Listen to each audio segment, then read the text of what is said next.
Good morning everybody, and welcome back to the secondary principal vlog. I'm very excited today to be able to take you and show you what we are working on at the moment to be able to open up for our Key Stage 3 students next week. So information will come home about how we're going to do this, but with the weather starting to cool down, we think it's really important that our students can actually get outside and start to enjoy the weather, obviously socially distanced, and making sure that they have all the health and safety protocols in place. So this is the area outside where the Key Stage 3 bubble currently is. It goes all the way around, as you can see. So this weekend this is going to be extensively cleaned, and obviously we're going to look at socially distancing the chairs, making sure that they are spread out for the students. But the idea is it's going to be separated into 3 areas for 7, 8, 9, and then next week we will put on a rota so the students, if they want to come and sit out here in first break at the moment, because it's a bit hot still during the lunchtime slots, they will be allowed to do that, and they will be monitored as well out here to make sure that they are keeping to social distancing. You'll see that on the ceiling we have our shades, and they're being cleaned as well. So we're in a really good position now to be able to start to let our students, if they want to come and sit outside, they can do that. And the idea will be that over the coming weeks we'll be able to open up the AstroTurf as well, so students will be able to go out there during their lunch times as the weather starts to cool down. So we look at the heat index every day, and that's monitored by the clinic here, and if it is cool enough then the students will be allowed to actually get outside and get some fresh air. We're going to put a stipulation that if they do go outside, they are not allowed to take their devices with them, so we can try and get them to start to move away from thinking that they need to be attached to those constantly. And I know at the moment it's quite difficult because they are in their bubble, so that's one of the ways that they wind down, if you like, during break time. But we're very, very mindful of the fact that we don't really want them to be on their devices during their lunch times and break times. That should be a time for them to socialise and be able to, speak to their peers and people around them. So watch this space, because that is going to be happening over the next week or so. And as I say, this lovely area here is going to be cleaned, opened up, and worked out to be in areas for our Key Stage 3 students. So this week we're starting to think about high performance learning across the academy and how we can be utilising the ACPs and VAAs in our lesson. So the cognitive behaviour skills that the high performance learning philosophy and framework promotes is something that we are looking at very closely this year. We are in our 2nd year of accreditation for the High Performance Learning World Class School, and across the academy we're now starting to think about the way that we utilise those skills and make them explicit in the lessons that are being taught from FS all the way to year 13.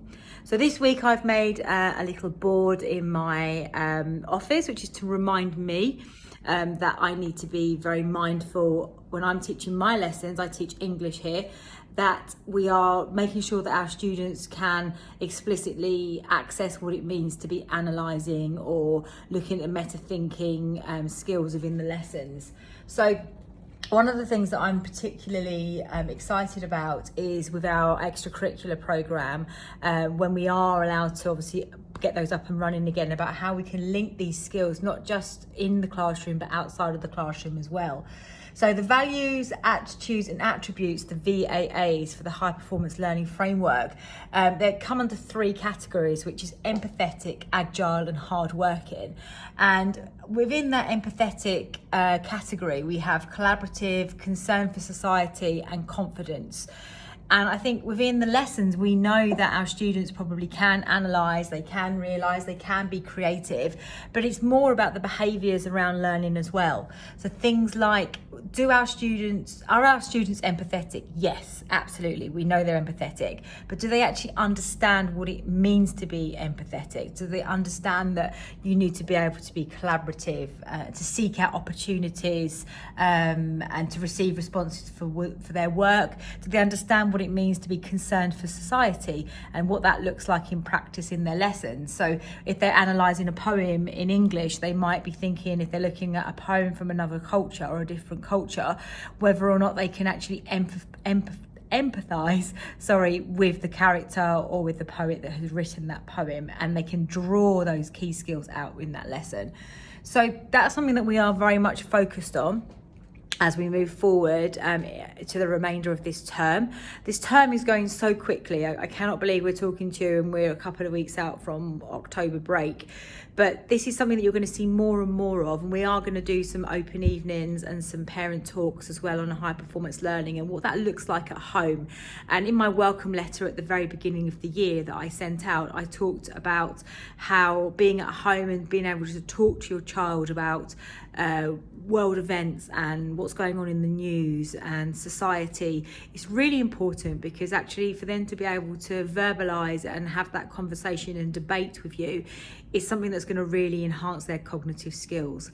So there'll be lots more information coming out about this as we move forward this term, and also as well, if you start to see the house points that your child is collecting across the academy, you will see that we've actually added in house points now that reflect all of the advanced cognitive performance characteristics and the values, attitudes and attributes that link to the high performance learning framework.